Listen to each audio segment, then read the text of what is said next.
Hey everyone, it's Katana, and I guess I'm going to be showing you guys how to paint a portrait. So, I learned by just practicing. I started drawing since when I was born, basically, and I got more serious about people around 5th and 6th grade. And I think I actually got good in 8th grade. And I've just been practicing and doing things ever since. So, to paint a portrait, I'm going to be using some acrylics, paintbrushes, water. You're going to need a pencil, eraser, paper, of course. So, that's basically it. Okay, so step 1 is to find your reference. So your reference picture could either be a real person, you could draw that, but it's a lot harder because they move around. That's also why I'm not using that. You can use a digital reference or a physical reference, and I prefer physical references because it makes it a lot easier to compare your colors. You can compare sizes easier. With your fingers and scaling things and making sure things are in the right place. So that's why I personally prefer physical references, but of course a digital reference will work if you don't have access to that. Okay, so once you have your reference, this is what I'm going to be using for my reference. You want to start by sketching it out. So have a pencil and an eraser, and you can just sketch. So here is me just basically sketching my first draft. So you can see me using my fingers to try and make the proportions correct. That makes things a little bit easier, but basically I'm just trying to put things together. Okay, so this is just my first draft. I'm going to have to transfer this onto another piece of paper and then transfer it onto this. And then the lines are going to be a lot fainter. And then I can basically just add more details and fix anything that needs to be fixed. Comparing it to, once again, the reference. And I continue this process of sketching and resketching until I'm happy with the sketch. So this will take upwards of 32 minutes to about an hour sometimes. Okay, so after you've gone through about 15 sheets of paper and you finally get your final sketch done, it'll look something like this, maybe, hopefully. So yeah, this is my final sketch. So I'm gonna go ahead and take this and transfer it onto, you can either transfer this onto a canvas or a piece of watercolor paper. And the way that I transfer this is just a piece of paper that you color completely with a pencil. And then when you put a piece of paper onto it and trace the lines, it basically just becomes a piece of transfer paper. And that's also how I sketch everything out, and that's how I get cleaner sketches. So when you transfer something on, this is what it'll look like. So I kind of added the little stripey thingies too. But anyways, so then you're just going to take your pencil and kind of go over things and then fix any final mistakes. Okay, so I traced the sketch, fixed everything I wanted to fix, and now welcome to Knock Off Bob Ross. I'm kind of shrinking myself right now, and also I never paint on an easel. I really have only painted on an easel once in my life, and I just never did it again. I'm only doing this for the purpose of the video so you can actually see what I'm doing. I couldn't sketch on an easel because I refused to do that. It would not look good. So yeah, now you can actually see what I'm doing. For a palette, I'm using this old picture frame with just a piece of paper in it because I always mess my easels up because I always leave paint on them because I'm too lazy to clean it off. Anyways, we're gonna not talk about that. So for our skin tone, we're going to be using, I'm using some bright red, lemon yellow, some orange, light brown, black, and white.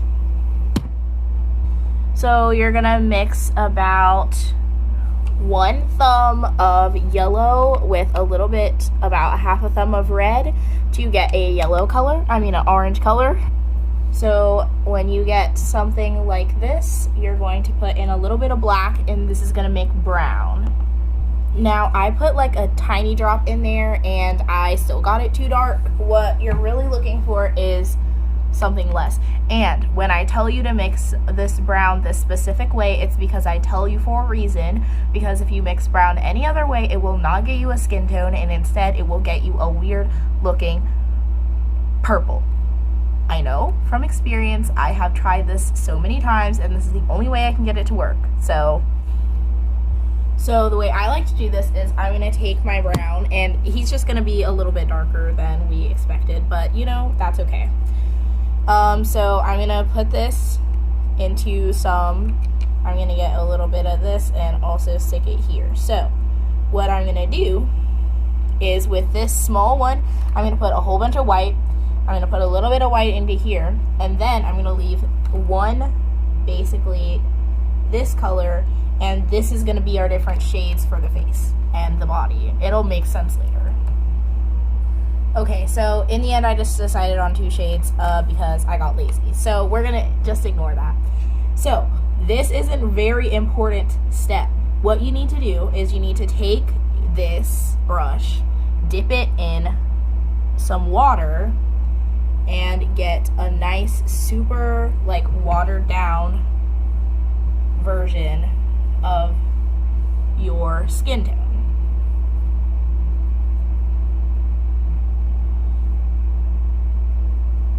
So as you can see, like this is basically water. And I like to do something called an underpainting. So basically, mainly with the skin, but I'm taking this and I'm going in and starting with just my base, and on all the parts that are darker, like you can see here and around the cheeks, and any part that is darker, I'm putting this darker color. But you don't need to put a lot, because especially if yours is like mine and you know, you ended up making like literally the darkest color ever. Anyways, I put a little bit of brown in there to make it a little bit lighter. So anyways, let's go ahead and do the underpaint. So you can see me just dropping my camera and also using this really watered down acrylic paint to paint my base layer. So throughout the painting process, you're going to be adding a whole bunch of layers to make everything look better.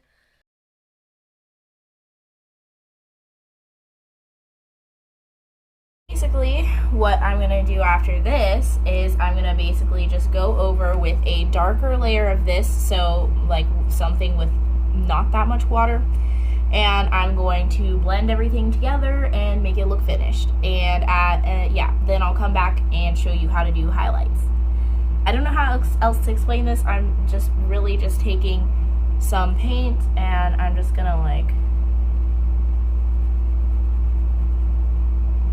do something like this. So you can see like the paint is mixing kind of. That kind of got rid of the eye, so I'm just wiping that away a little bit. So I don't know how else to explain, but basically you're gonna do this, but you know, again, but also you do still want it watered down because you still want to see the layers under it, because that's what an underpainting is. You want to see, you want to see the layers underneath. I don't know how else to explain, so I'm just gonna do it and hopefully it'll make more sense when you see it.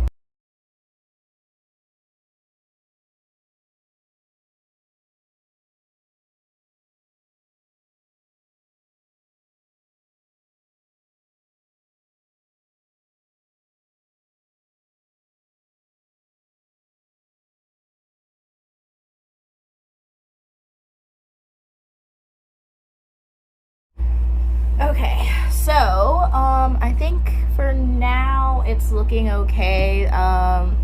Yet it looks kind of weird from what you're looking at right now. Hold on.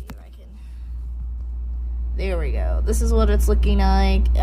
It looks different in real life, but we're getting somewhere.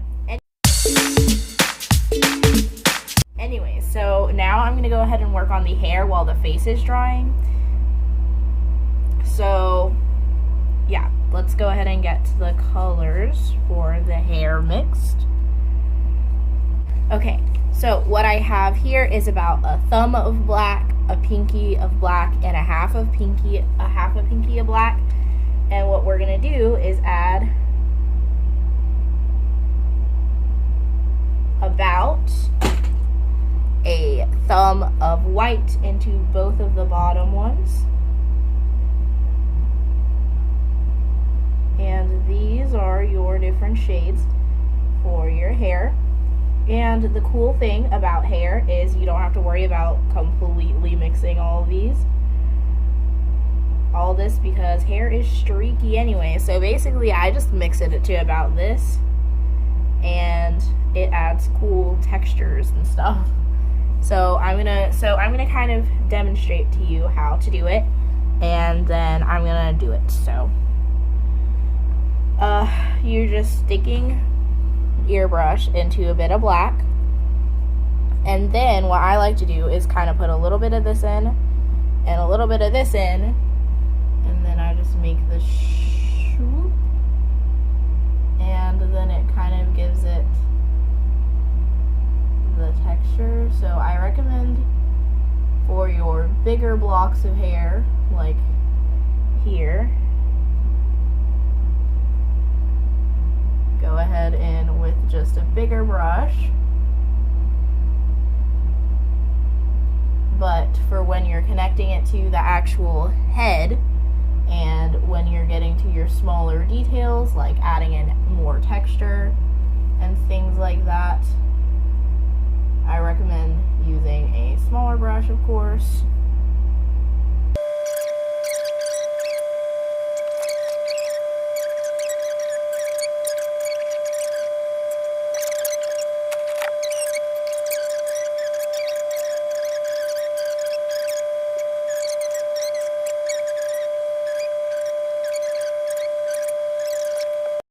Enjoy this freeze frame. Anyways, in between this time, between me doing the hair and doing the clothes, I also did the lips and the tongue, but I figured you could figure that out yourself.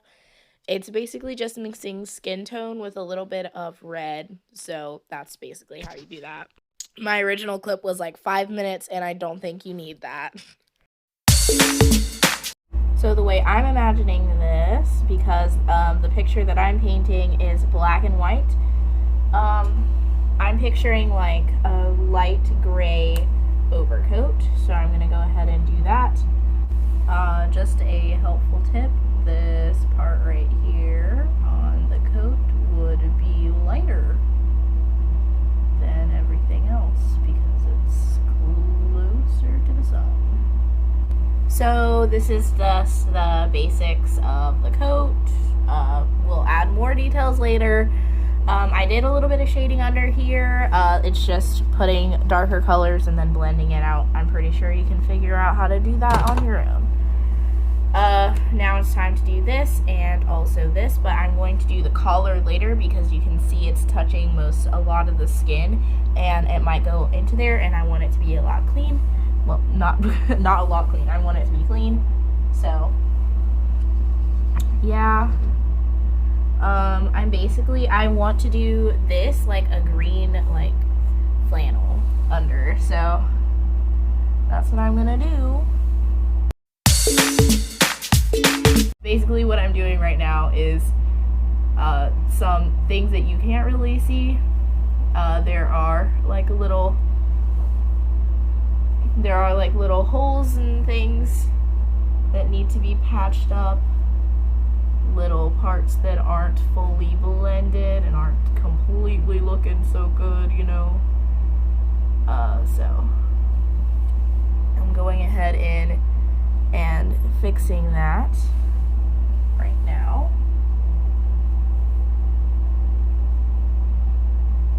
Now you can probably see my mistake and see that his face does look kind of gray, and I think I left some paint in my paintbrush, and that's why his face is gray. I didn't even see it. I have a hard time distinguishing between very similar colors, so I didn't even know until my brother came in the room and told me that his face was gray, so you'll see that be fixed.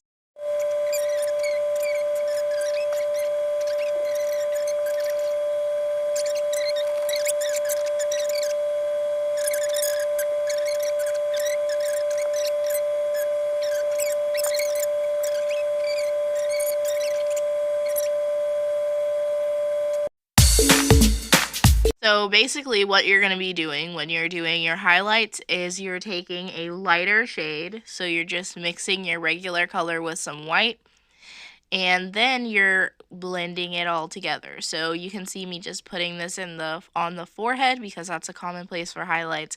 Other common places are near your cheeks. If you're familiar with makeup, that's basically what you're doing. So wherever you would put like your highlighter, that's where you put your highlights. Yeah, you can see me just putting this under the cheeks. And then what you're going to do is you're going to take your regular shade of skin tone and you're just blending that all together again. So this applies with highlights on basically anything. So if you just see me doing anything like that, that's what I'm doing. I also filled in the little stamp that's on his tongue during this time, so. Muted background. So basically what I'm doing is I'm taking some greens that you would usually use for the grass and adding some gray. So I didn't really explain this, but the reason I did that is because there's a lot of grays in this picture. And to make everything look cohesive, you want to add like grays in the background, and also you want the brighter grays in the foreground to pop off the page rather than the background being the main focal point. So to make your background, you just mix a whole bunch of water into your paint, and as you can see here, I messed up because I put too much water and then it started dripping down. But I basically just fixed that by using a rougher textured brush and wiping it away, and you just wipe it away with a towel and it's fine. For the blue in the background for the sky, I basically just did some sky blue and then also the gray from the coat. Using as many light colors once again makes it more cohesive. So here I'm just adding basic finishing touches like the eyebrows. You can see I messed up on the eyebrows here because I made them look a little too much more like a unibrow. Adding more highlights because I'm obsessive about that and the skin tone being perfect. You can see me trying to fix the eyebrow again. I'm fixing the lips a little bit. Just doing some final coloring things and adding everything I missed. In a second, so this is me just putting in some extra details into the background, making things look a little bit more fuzzy. I'm putting in the button on the coat, the flannel.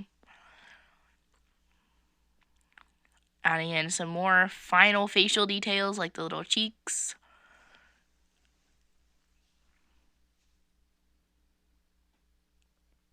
the nostrils. And then I'm fixing the shirt. I decided to leave it white. And then I'm just adding some extra final shading details and anything that I messed up. So, alright, so this is it. I'm pretty much done because, yeah. I do, however, hold on. This has been my setup the whole time. And just so you know, my back hurts a lot now, from constantly bending over. But yeah, this is about it. So I added a couple more little details, and I was going to do this whole long thing, but this video is already 22 minutes long, and I don't want you to sit through that. So I'm just adding a whole bunch of white, like pure white, to the parts where there would be a lot of sun coming towards it. You can see me doing that in the hair, trying to fix things up. This is really shaky because I don't know. Now it's time for one of my favorite parts. So, if you are wondering what this tape was for, I chose this tape because I wanted it to do a little feathery thing. This isn't good. Hold on. All you gotta do is just take some white paint, and it'll reduce the appearance. Now the one thing I have left to do